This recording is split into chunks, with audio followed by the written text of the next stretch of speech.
Discuss करेंगे। Bryophytes हम लोगों ने पढ़ ली हैं, आगे हम उसके पढ़ेंगे क्लासिफिकेशन। अब उससे आगे हम पढ़ेंगे कि जनरल फीचर्स हमने पढ़े उसकी।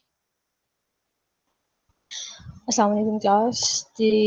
हम लोगों ने ब्रायोफाइट्स पढ़ लिए और अब जनरली हमने उसकी सेक्शुअल रिप्रोडक्शन सारी की सारी देख ली थी, और अब हम क्या पढ़ेंगे उसकी क्लासिफिकेशन के नेक्स्ट। उसको जब हम मॉडिफाई करेंगे 3 डिफरेंट क्लासेस के अंदर, तो कौन क्या क्या उनकी शेप्स हैं, क्या क्या साइजेस हैं, कैसे उनकी रिप्रोडक्शन हो रही है, ये भी हम सारा देखेंगे। The bryophytes are grouped into 3 phyla, ठीक है। इसकी 3 फाइलम्स हैं, मोसिस, लिवरवर्ट्स और हॉर्नवर्ट्स। मोसिस को हम बोलते हैं ब्रायोफाइटा, लिवरवर्ट्स को हम बोलते हैं मार्केंजियोफाइटा और हॉर्नवर्ट्स को बोलते हैं एंथोसीरोफाइटा। सबसे पहले हम पढ़ेंगे मोसिस, ठीक है। मोसिस का structure you can see into the diagram, इस तरह का होता है। बॉडी ऑफ मोस क्या होगी, यूजुअली लीफी, लीफ लाइक होगी। बहुत सारे छोटे छोटे लीव्स हैं, लीफ लाइक स्ट्रक्चर इसके अंदर काफी सारे होंगे। देखो सारी की सारी बॉडी लीफी है, लीव्स हैं बहुत सारे, ऐसे लीव्स एक दूसरे के ऊपर ग्रो किए हुए हैं। मोस्ट प्रेफर, अब ये कहाँ पर रहते हैं, ये कहाँ पर रहते हैं, डाम, मतलब ये कि नमी वाली जगहों पे रहते हैं, शेडेड लोकेशंस के अंदर रहते हैं, टेम्परेट जोन, गर्म इलाकों में रहते हैं। सॉफ्ट होगी उनकी बॉडी, प्लांट की बॉडी सॉफ्ट होगी और 1 से 10 सेंटीमीटर टॉल होगी, बहुत छोटा है इनका size. Typically grow close together into the moist और शेडी एरियाज, एक दूसरे के करीब करीब रहते हैं। Some moisture found on rocks, usually some जो होंगे, कोई उनको रॉक मिल गई तो वो उसके ऊपर ग्रो करना शुरू कर देंगे। और एरिड लोकेशंस के ऊपर फ्लावरलेस और सीडलेस, क्योंकि फ्लावर्स भी नहीं है, सीड्स भी नहीं, कुछ भी नहीं, ये सिंपलेस्ट फॉर्म ऑफ लाइफ है। इसकी एग्जांपल में, मोस्टस की एग्जांपल में अब जो हमने पढ़ना है वो हमारे पास फुनेरिया। फुनेरिया की हमारे पास जनरल उसका ऑर्डर और डिस्क्रिप्शन है, सारी की सारी आपने एज इट इज याद करनी है। इसकी स्ट्रक्चर, इसके स्ट्रक्चर्स हैं। मोस्ट प्लांट जो फ्यूनेरिया है ग्रो करेगा डेंस पैचेस में, cushions in moist shady and cool places. इससे पहले हमने देखा है कि वो ज़्यादातर गर्म इलाकों में रहते हैं, लेकिन जो फ्यूनेरिया है इसके बारे में हमने देखा है कि ये जो है शेडी प्लेसेस में रहेंगे और कूल प्लेसेस के अंदर रहेंगे, शेड के अंदर रहते हैं, ठीक है। और ड्यूरिंग और ग्रो कब होते हैं, जब रेनी सीजन होता है। ये इनकी हाइट क्या है, 3 to 5 सेंटीमीटर, ये आपने एज इट इज याद करनी है। These are primitive multicellular autotrophic shade loving amphibious plants, बहुत पुराने हैं, प्रिमिटिव हैं, बहुत पुराने हैं। ब्रायोफाइट्स के अंदर भी ये पहले की सबसे पहला फाइला है, मतलब कि सबसे पुराना फाइला है, मतलब ये कि सबसे सिंपलेस्ट फॉर्म है। इससे आगे आगे ब्रायोफाइट्स के अंदर भी मॉडिफिकेशंस आएंगी, लेकिन सबसे सिंपलेस्ट फॉर्म है। मल्टी सेलुलर बॉडी है इनकी, ऑटोट्रॉफ्स हैं, अपनी खुराक खुद बना रहे हैं, शेड लविंग है, शेड के ऊपर रहते हैं, छाँव वाली जगहों के ऊपर रहते हैं। और एम्फीबियस प्लांट्स हैं, इनको अपना लाइफ साइकिल कंप्लीट करने के लिए वाटर रिक्वायर्ड होता है, तो ये पानी के करीब रहते हैं। They reproduce by spore formation, यहाँ पे रिप्रोडक्शन कैसे होती है, स्पोर प्रोडक्शन से। They have no vascular system, ठीक है, ये तो किसी में भी नहीं है। ब्रायोफाइट्स, किसी भी ब्रायोफाइट के वस्कुलर सिस्टम नहीं है। रूट लाइक स्ट्रक्चर जो होंगे वो इसके राइजोइड्स होंगे, वो प्रेजेंट होते हैं। They show alternation of generation, ठीक है। Gametophyte generation give rise to sporophyte generation, and which generation is dominant, gametophyte generation is dominant। Life cycle of Funaria जैसे हमने अभी पहले देखा है, वैसा ही पूरा का पूरा लाइफ साइकिल है। क्या हो रहा है यहाँ पे, एक मेच्योर हमारे पास ब्रायोफाइट है, नीचे हमारे पास गेमेटोफाइट जनरेशन और उसके ऊपर स्पोरोफाइट जनरेशन है। स्पोरोफाइट जनरेशन के ऊपर स्पोर्स हैं, स्पोर्स होंगे, माइटोसिस भी होगी, वो स्पोर्स होंगे जहाँ पर उन्हें फेवरेबल कंडीशन मिलेगी वो वहाँ पर ग्रो करेंगे, छोटा सा गेमेटोफाइट बनेगा। और फिर जब वो बड़ा हो जाएगा तो मेच्योर हो जाएगा, तो वो अलग अलग भी हो सकता है और एक भी हो सकता है।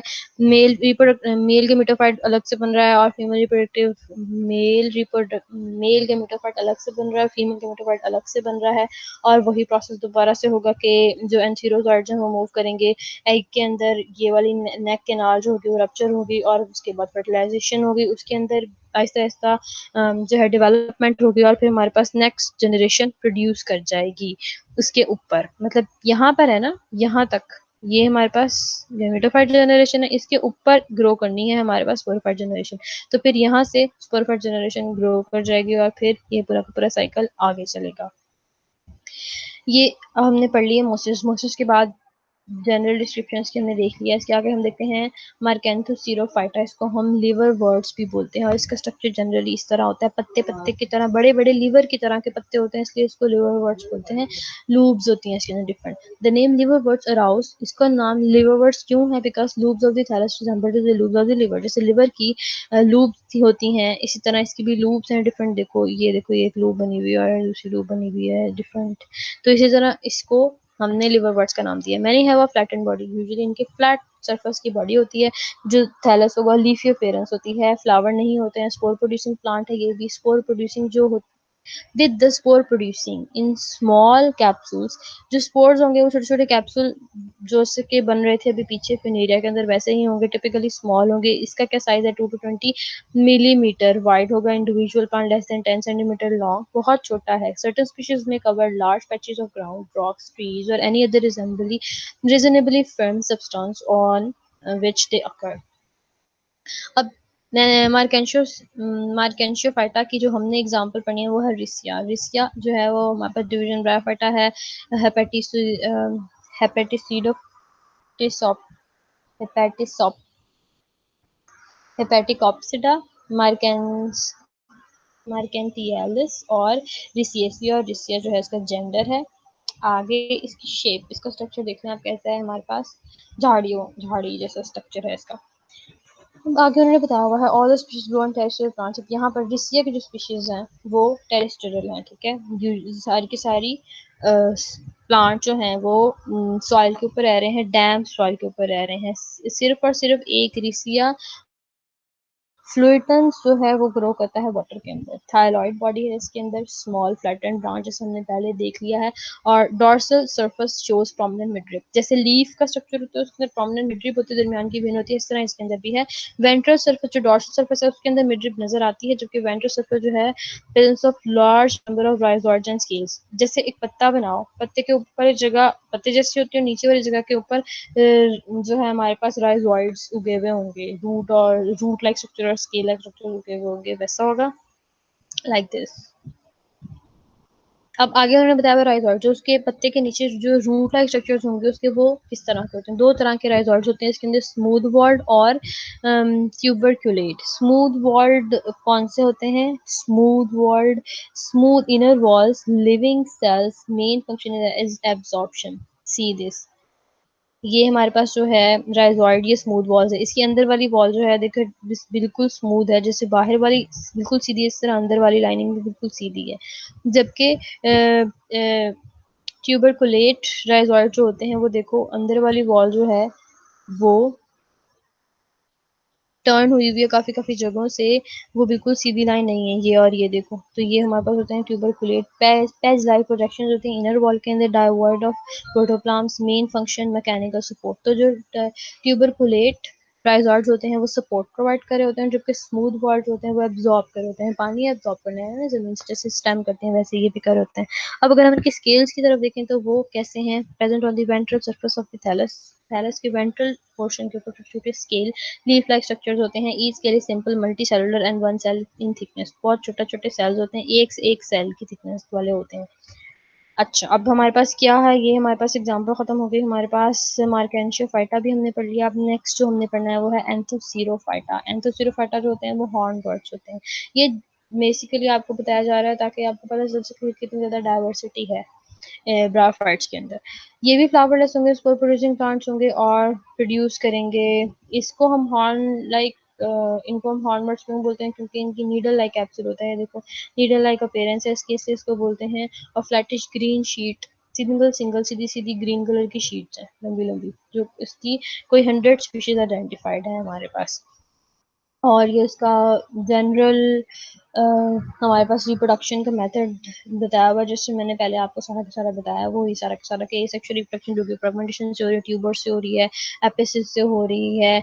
और जो थैलस होगा वो एंथेरिडिया और आर्चिगोनिया बनता है जब रिप्रोडक्टिव ऑर्गन्स, तो वो एंथोसीरोजॉइड्स और एग बन रहा है, फर्टिलाइजेशन हो रही है, ज़ायगोट बन रहा है, एम्ब्रियो बन रहा है। उसके बाद स्पोर प्रोड्यूसिंग जनरेशन प्रोड्यूस हो जाती है। स्पोर प्रोड्यूसिंग से स्पोर प्रोड्यूस होते हैं, स्पोर्स फिर जर्मिनेट करते हैं।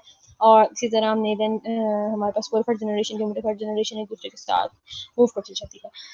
अगर यूसेज ऑफ ब्रायोफाइट्स अगर हम देखें तो क्या है, लिवरवर्ट्स एंड मोसिस जो होते हैं वो यूजुअली फ्यूल के तौर पर यूज होते हैं बहुत सारे कंट्रीज के अंदर। वहाँ से ऑयल निकाल के उसको यूज किया जाता है as a fuel. For example Germany, Ireland, Sweden और फिनलैंड के अंदर यूज होते हैं। हाँ, बहुत सारी जगहों पर हाइब्रिड व्हीकल्स होती हैं, जैसे एलजी हो गई, और ये जो छोटे छोटे मिनिएचर प्लांट्स हैं, ब्रायोफाइट्स हैं, इनमें से तेल निकाल के उससे जो व्हीकल्स को बनाया जाता है, जो होता है वो एज ए ट्रांसपोर्ट के तौर पर उनको यूज़ किया जाता है। और वहाँ पर जो हाइब्रिड व्हीकल्स होते हैं वो वैसे होते हैं कि 50 या 60% को हमारे नॉर्मल ऑयल के ऊपर बेस्ड होती हैं, और 40% को यूज़ कर होते हैं ये एलजी या हमारे पास ग्राफाइट्स का ऑयल। इसके अलावा कहाँ पे हम इसको यूज़ करते हैं, बहुत ज़्यादा ब्राफ्ट जो होते हैं, मोसेस मोसेस आप यूजुअली अगर कोई गार्डनिंग करता हो तो उसको पता होगा कि मोस प्लांट हम यूज़ करते हैं। मोसेस को यूज़ करते हैं प्लांट जब ग्रो कर रहे होते हैं तो उसके अंदर हम छोटे-छोटे मोसेस के ऊपर उस प्लांट के सीड को लगा के उसको भी ग्रो करते हैं। हॉर्टिकल्चर में बहुत ज़्यादा यूज़ होता है। इसके अलावा ये सॉइल को एनहांस करता है, फर्टिलिटी इंक्रीज़ करता है, as a soil additive add किया जाता है, सॉइल के अंदर ऐड किया जाता है, मिक्स किया जाता है। इससे प्लांट अच्छे ग्रो होते हैं because of their high water holding capacity and to air, क्योंकि ये बहुत ज़्यादा वाटर होल्ड कर सकते हैं अपने अंदर और बहुत ज़्यादा हवा को कर सकते हैं, तो ये अच्छी क्रॉसिंग प्रोड्यूस कराते हैं। पीट मोस होती है एक इम्पोर्टेंट सॉइल कंडीशनर है, commonly used for agriculture and horticulture purposes around the world, ठीक है। Bryophytes have also been used for greenhouse crops. इसके अलावा इन ग्रीन हाउस क्रॉप्स के तौर पे यूज़ किया जाता है पॉटेड ऑर्नामेंटल प्लांट्स, क्योंकि ये बहुत छोटे होते हैं तो हम इसको ऑर्नामेंटल प्लांट्स और सीडलिंग्स और के अंदर भी यूज़ करते हैं। और